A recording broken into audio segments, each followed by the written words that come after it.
Good evening, everybody. Thank you so much for joining me tonight again. Please do me a favor. The link I shared the other time, due to network, I had to restart the live session. Do me a favor by resharing this link on your status on WhatsApp so that people can join through this link and not the previous link. Thank you.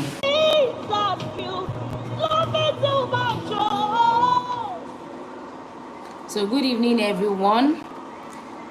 Thank you so much for being here tonight. I really appreciate your presence every time, for joining me on this live session. And tonight's story is going to be very interesting.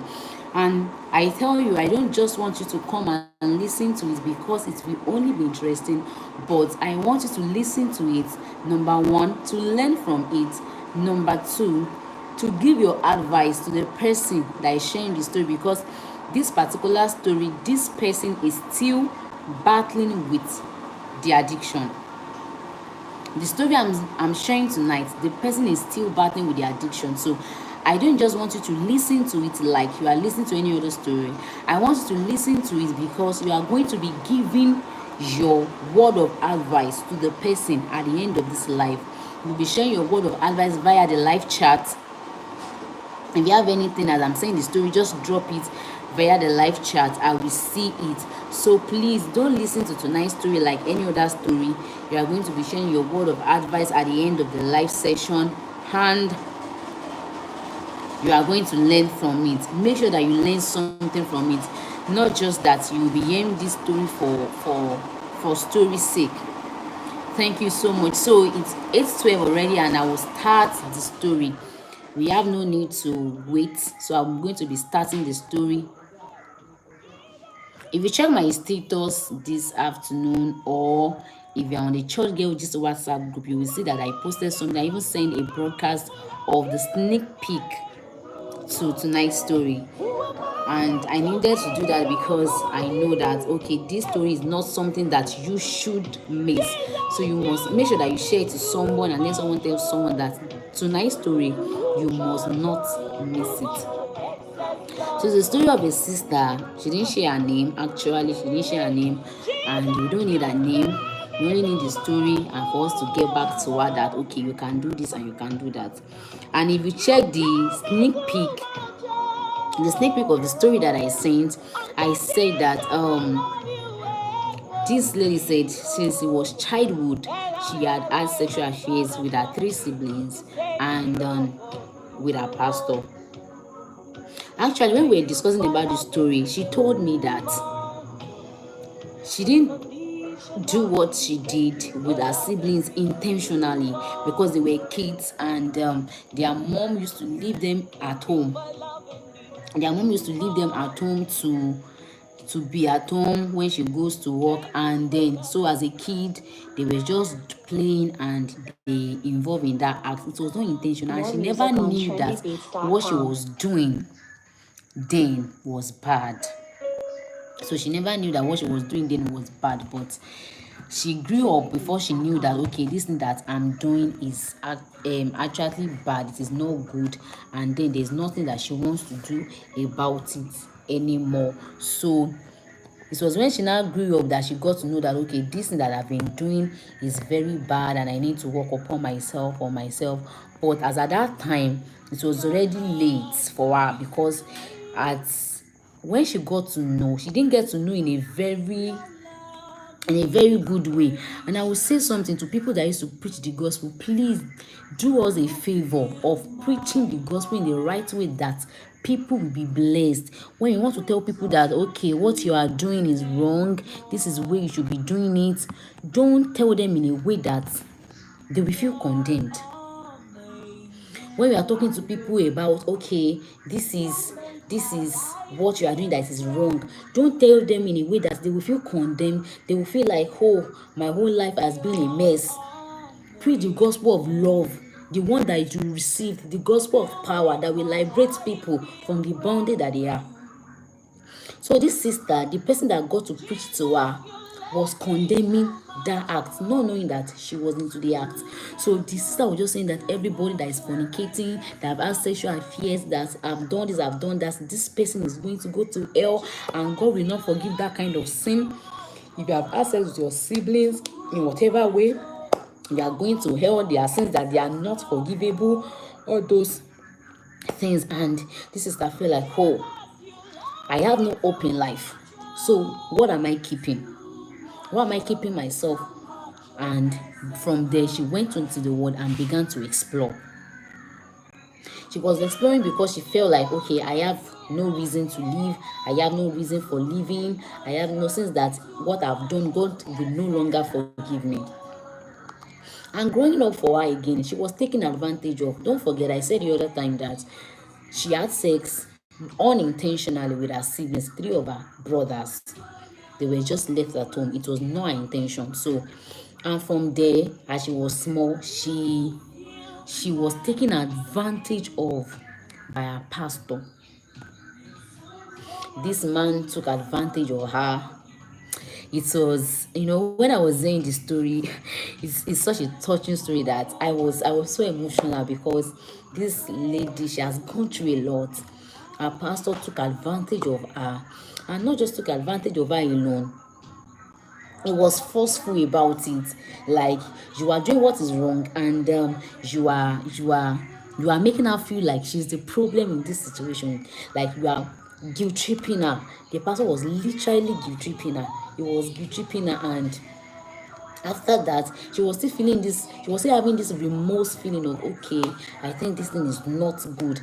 But when she met the lady that said preach the gospel to her, and the lady told her that some sins are not, they are unforgivable, that God will not forgive you of some sins.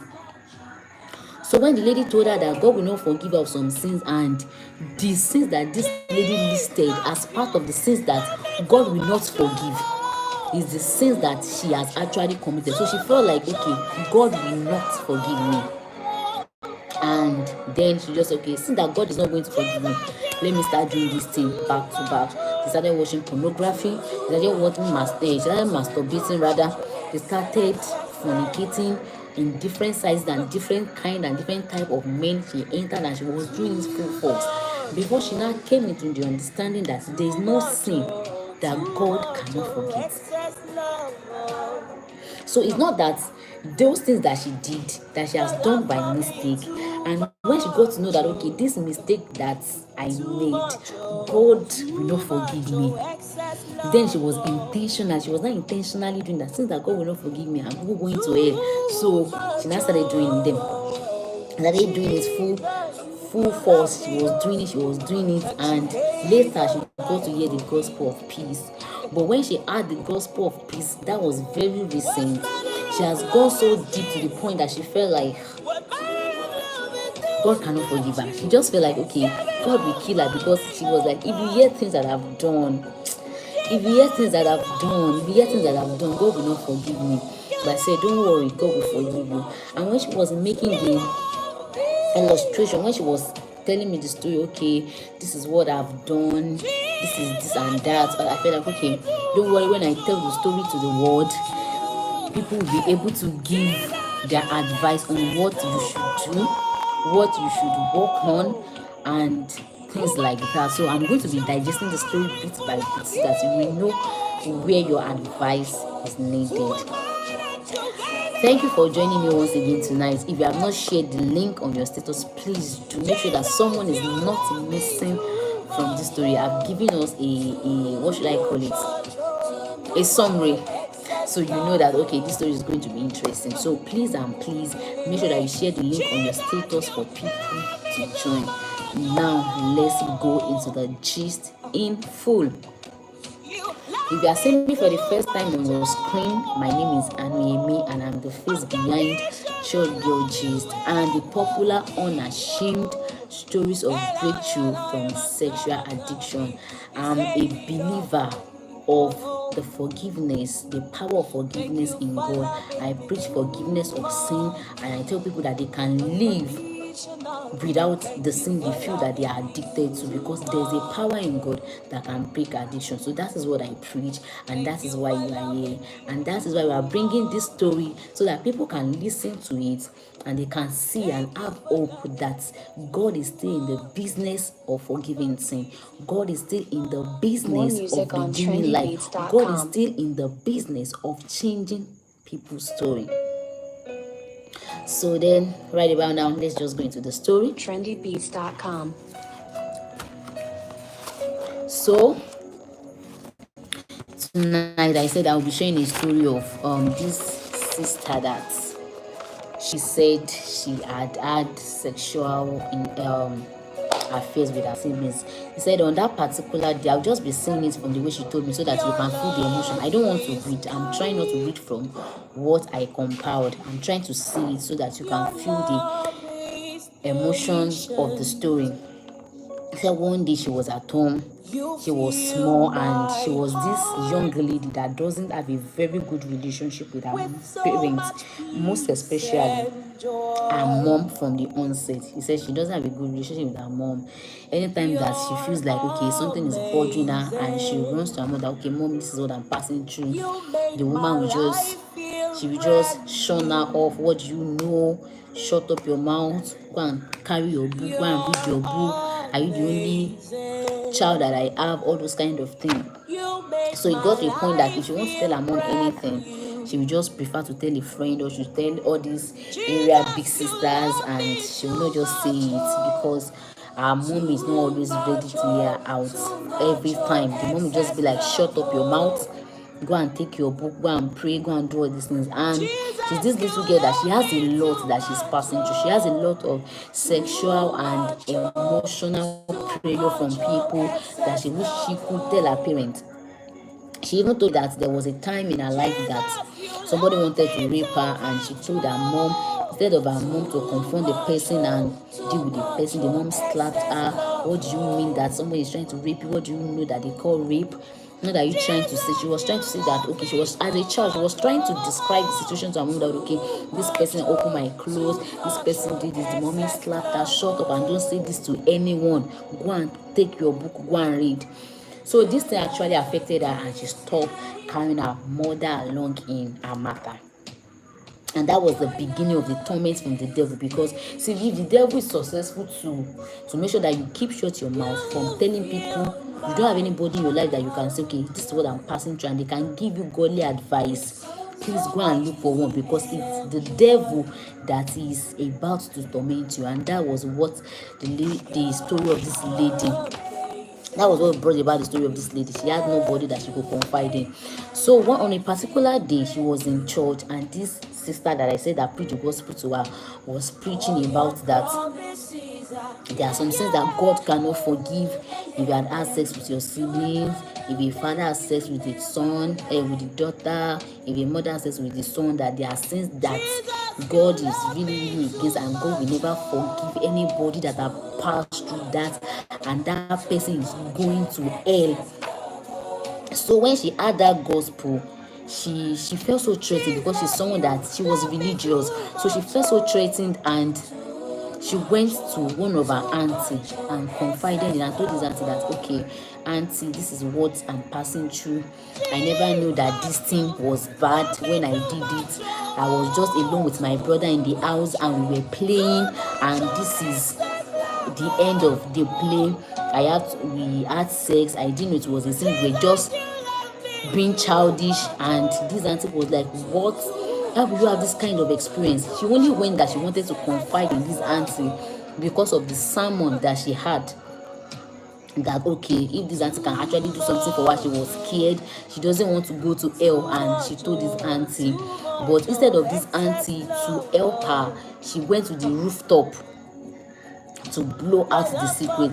The auntie blew the secret that she told every evangelist in the church, that this girl has slept with her brother. So instead of them to come together to gather together to help her, they were using her as topic of sermons. That there are some children, there are some daughters here, that when you leave them at home, they do the unimaginable, they sleep with their siblings, they do all sorts of things. And the moment that she started hearing that sermon. She knew that okay, this is the work of my auntie, and it killed her self-esteem.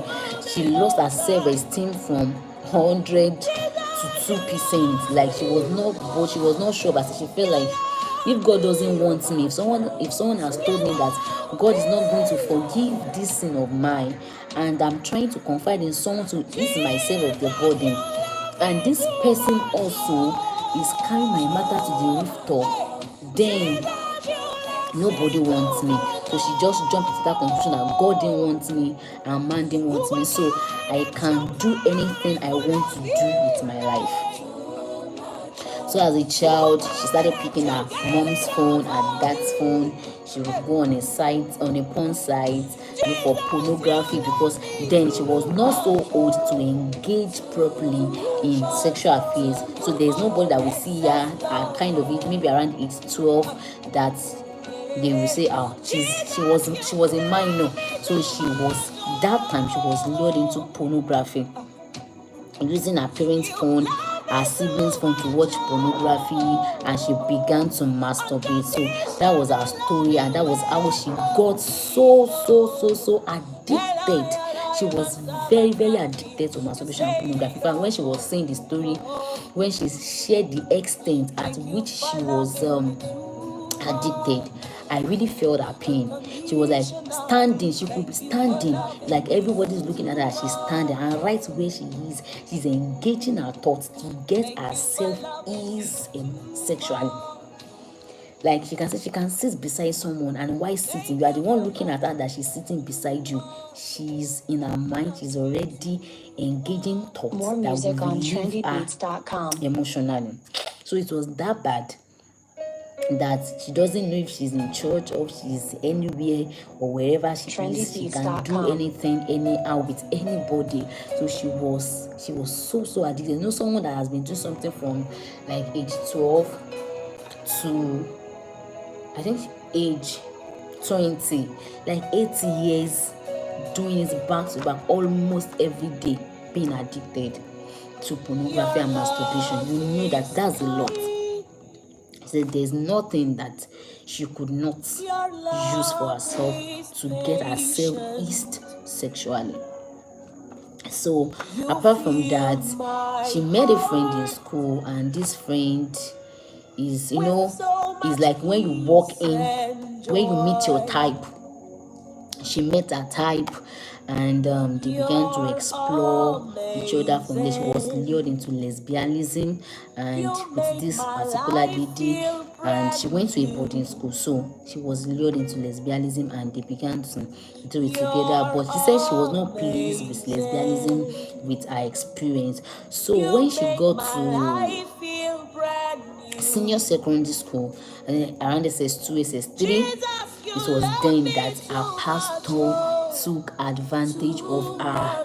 So this man just took advantage of her weakness, like the pastor, the so-called youth pastor, was she was vulnerable to the man, actually, because the man seems that okay, he's the only person that pays attention to her, that cares for her, that do this for her, that do that for her. And this man feel like okay, this lady's not bad, and on a particular day the man teased her. The man lied to her that they should meet in his sister's place. So when they got there, the sister actually was not around, and from there the man took advantage of that moment on her. And you see, there are some people that when they do something that is bad, that they know that is bad, instead of them to admit that this that I did is bad, they will be shifting blame. This pastor, so-called pastor, was practically shifting the blame on her, as said, and this man was shifting blame on her, that whose fault? Like you are the one that what's that word? You are the one that seduced me, you are the one that did this, you are the one that made me fall, you are the one that you have problem here. So this man practically guilt-tripped her, and okay, someone that has been seeing herself as a problem from birth, she was like, okay, I'm the problem here, I'm just the problem. And countless time after of that incident, the man kept using her to the point that this man planned his wedding without the lady knowing that she's going to get married, because this man was promising her, this so-called pastor was promising her wedding, was promising her marriage, was promising her heaven on earth, not knowing that this pastor was actually engaged, and to the point that this man was about to get married before she found out that okay, this man is engaged. So, and after that she confronted the pastor, and the pastor said it's none of his business. It was not the one that sent her. She's nothing but a piece of rag. She's meant for emotional and sexual gratification. You know, when somebody is giving you that kind of title for yourself and for your life, you know how bad you can feel when somebody is telling you something that okay, this is good, while they are speaking negative word into your life. And okay, she just admit, okay, from the inception of my life, this is what people have known me to be. I feel like because I've had sex with my siblings, God is mad at me and is putting me beside people that will punish me, even to this point that a so-called pastor took advantage of her and was calling her all sort of names. So she lost hope, she gave up on herself, and she began to have this masturbation thing, sexual addiction thing, to the point that she could walk up to a guy and said, I want to have sex with you. She could ask a guy out like for sex on the spot, the guy that she has never met before, she has never known before. She said the kind of thought that goes through her mind, hey Jesus, the kind of thought that goes through her mind, that mere looking at a guy, she could naked that guy in her thoughts that, oh, this guy will be good in bed, this guy will be this guy will be that. So it has come to that point that the every cell in our body is vibrating for sex, every cell in our body is vibrating for emotional gratification, every cell in our body is at every point always on fire. She got so much addicted and she was battling with it. It has not gotten to the point that it's not something hidden anymore. Everybody already know her that okay, this lady is a prostitute, she can sleep with anybody can sleep with her, and she doesn't mind, she doesn't care, she just live her life. But recently she said she has been having a thought that okay, there's more to me, there's more to my life, there's more to myself. Could it be that God will not forgive me? She was just having those thoughts, and she was seeking help. That okay, but she was scared of telling people everything that she has passed through due to the experience from her aunt. And she was scared. She was like, okay, she just felt like God should be able to forgive her, but they've told her that God cannot forgive people that have passed through that kind of thing. So she was troubled. The things that she was doing, she doesn't have peace doing them, but she has reduced herself to, since that God cannot forgive me, let me just be doing this thing. But now she's having a call within her. Something is calling within her soul that this sexual gratification she has been giving herself will no longer satisfied. So something is calling her, and she's saying that okay, she's ready to give her life to Christ if Christ is going to forgive her. But her question that she's now asking is that how will she write another story of herself? You know, is one thing to make mistake. Is another thing that when everybody has known you for that particular thing, that if she's passing in the street, people already know that okay, this is that auntie that used to do rubbish. When she's passing on, people already know this is the auntie that used to do rubbish. So they already know her with that title. They already know her. She's already customized for that. So she said, okay, I want to give my life to Christ. How will I rewrite the story? How will I rewrite the narrative? And per se, she said she cannot stand a day. She has been so addicted to the point that she feels like she cannot stand a day, like 10 hours without having sex or being sexually gratified. So the point is now that okay, now that I'm claiming I want to give my life to Christ, if God is ready to forgive me, how do I balance this thing that addiction has cost me? How do I work on my mind? You know, someone that has been engaged, the experience she had with her siblings, she had this before she was age 6. So sometimes she has been sexually active since age 6 to age 20. That's like 14, right? 14 years, no, before age 6 to age 20. So let's say 14 plus 15 years of her life. So now, how is she going to beat that thing that she has been consistently doing for almost 15 years of her life down?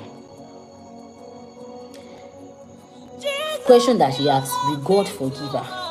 She's dissatisfied already with the kind of life she's living. She wish she can do better, and she's having a feeling that there's more to her life to this that she's living. So she said, will God forgive her? So please, as you are receiving this question, you can be answering me in the comment section. He said, will God forgive her? That's a number one question. And number two question is that, now if she come back in God, how will she be able to balance her life? How will she be able to balance her life? The addiction that she has been through.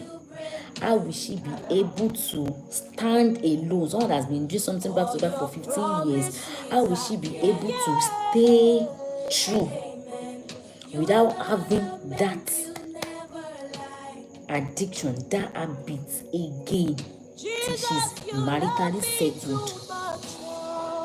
Number three is that, how will she be able to rewrite the story of her life with people that have known her? You see that life story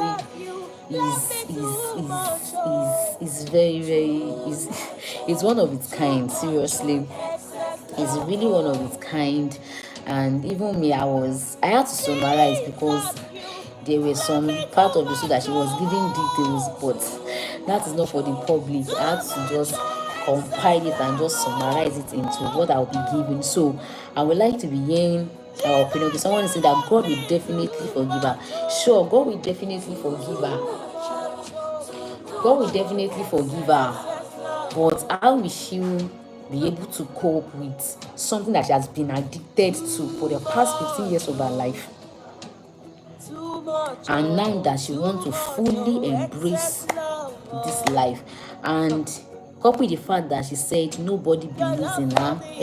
Now some of that people have known as prostitutes, the church they have known her, everywhere they have known her. So how will she be able to rewrite this story in the heart of people?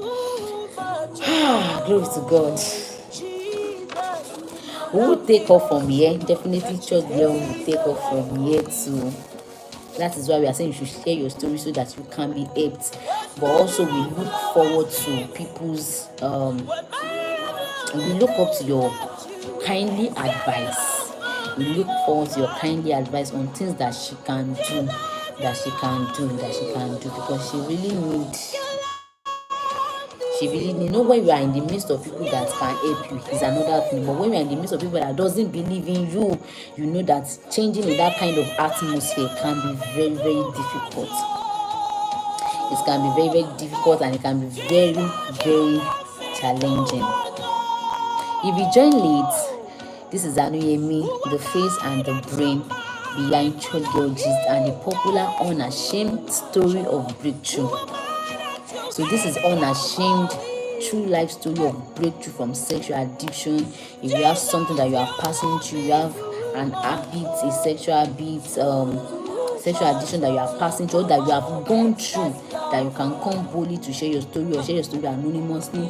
We are open. You can send it to us on our email at churchgirlgist@gmail.com. Thank you so much. I look forward to your response, and I hope that you are blessed. Oh, someone is sharing a scripture here. Says Bible says, ye shall know the truth, and the truth shall make you free. He has to feed on the understanding of God's love and his forgiving power until it envelopes her. Thank you so much for that response.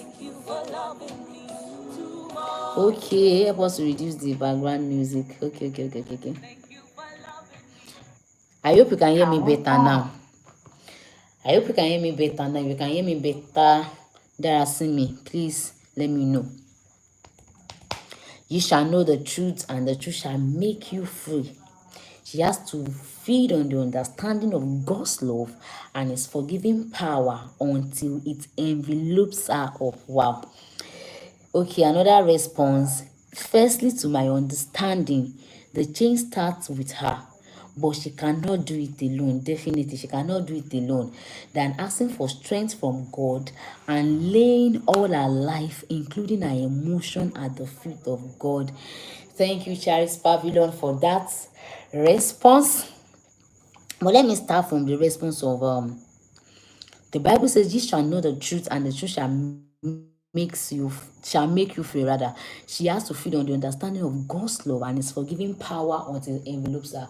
I think I remember that she said that there are countless times that she has promised herself that she will not do this thing again. But you know that someone that has been used to something, she was unable to stop. And anytime she engage in that act again, she feel bad. She be like, I'm at the end of myself. Let's just wrap this thing up, blah blah blah. But like Charles Pavilion said, that she cannot do it alone. She can see, if you have anybody around you that is passing through anything and they are opening up to you, take it as a responsibility on yourself to see that they break through, to help them, hold them by their hand, because it's not easy for people to open up. Oh, I'm telling you, it's not easy for people to open up. If you see anybody open up what they are passing through to you, if you cannot help them with your own strength, make sure that you take them to the place where they can see the help that they need, because atmosphere is very, very necessary for change. Atmosphere is very, very necessary for change. The atmosphere is very, very, very, very necessary for change. Thank you so much. I'll make sure that I incorporate all these responses and advice in my feedback to her. Thank you so much. I'm so grateful. I'm so grateful. Like I was saying, I said it's not easy for people to open up. When people open up to you, it's not a time for you to be catching up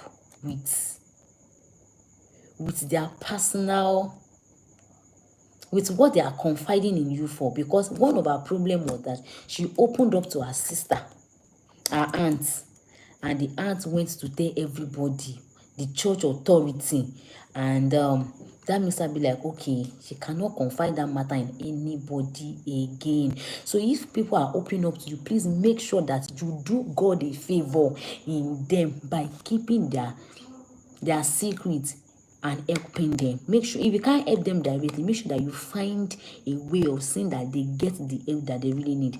Okay, another response. Second is, you should understand that the truth makes free. It is a making, not an instant action. Wow, I love that response.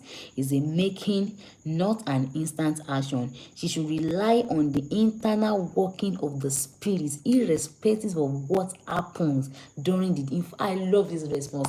Thank you so much for this response. Like, deliverance is healing. Okay, I think I had something that my pastor said. Maybe he said it to me, I think maybe yesterday or Monday. He said that miracle is instant, healing is not instant. There are some things that you will pass through that you need miracle, but there are some things that you pass through, you cannot, miracle cannot solve the healing process. Healing is a process. Healing is a process. Like when there's a place of miracle, but all these things that have to do with your emotions, something, they are healing, and it takes a process. It takes a process, not just as instantaneous miracle that, okay, one miracle will happen now you forget all your past. No, it's an healing, is a process. That healing is a process. So it is a making. It is not an instant action. The healing is a process. So I think she needs to understand that healing is a process. Even when she has determined that she will not do it again, and she still find herself in that point of doing it, she must understand that it's a process. She must understand that it's a process, and with God and Holy Spirit by her side, she will be able to overcome. It is the truth that sets free. Like I used to tell people, it is the truth that sets free. It is the truth that sets free. Nothing but the truth that sets free. So irrespective of what happened during the deliverance, yes, healing is a process. Thank you so much for that response. Like I was saying before this response, when you see people come and confide in you, please do anything in God, because many of us, we are soft internally. Many of us are soft internally. We cannot stand an outbreak. We cannot stand. There's level to that break we can stand, because when we receive the outbreak, you feel like, oh no, you will close up. It's not everybody that is to give people second chance. So if somebody is confiding in you, it's not the time that you'll be using people's wound, people's personal dealing, what they are going through, to be catching up with friends. It's not the time that you should be using people's secrets to be catching up with friends, to be saying, you've not heard what happened to this girl, she told me this is what she's passing through, blah blah blah. If not for God and for personal determination, someone like me too, I should not be opening up to anybody, because I've had my fair share in confiding in people, and the next thing I will know is that, okay, they've used your secret to catch up with somebody that seems closer to them. Please don't let us be a victim of this. Please make sure that, okay, you help people to find the help that they need. Don't use their secrets to be catching crews. It's really causing a lot of harm than good. Please and please, if you can't help them, make sure that you lead them to a place where they can get the help. Thank you so much for tonight. We spent like 46 minutes on this Unashamed tonight. I'm so grateful for your presence in this place. And also, if you have anything that you still want to drop, you still want to discuss, you can definitely send them to me personally on any of our social media. And I'm the one that is directly operating and in charge of do social media and for now. So if you still want to drop anything, you can share it on anything. I will make sure that I do justice to that. Thank you so much for joining tonight. I think at this point I would like to call it a wonderful night with us. But before I do that, this live session happen every Tuesday and every Saturday 8 p.m. Tuesday 8 p.m. on TikTok live, and Saturday 8 p.m. on YouTube. Thank you so much for joining. I do not take your time for granted. I love you so much, guys. And please make sure that you are telling people about these shows, so that they will know that they are not the only one in this show, and there's a power in God that sets men free. Thank you so much, and have a wonderful night rest. Bye.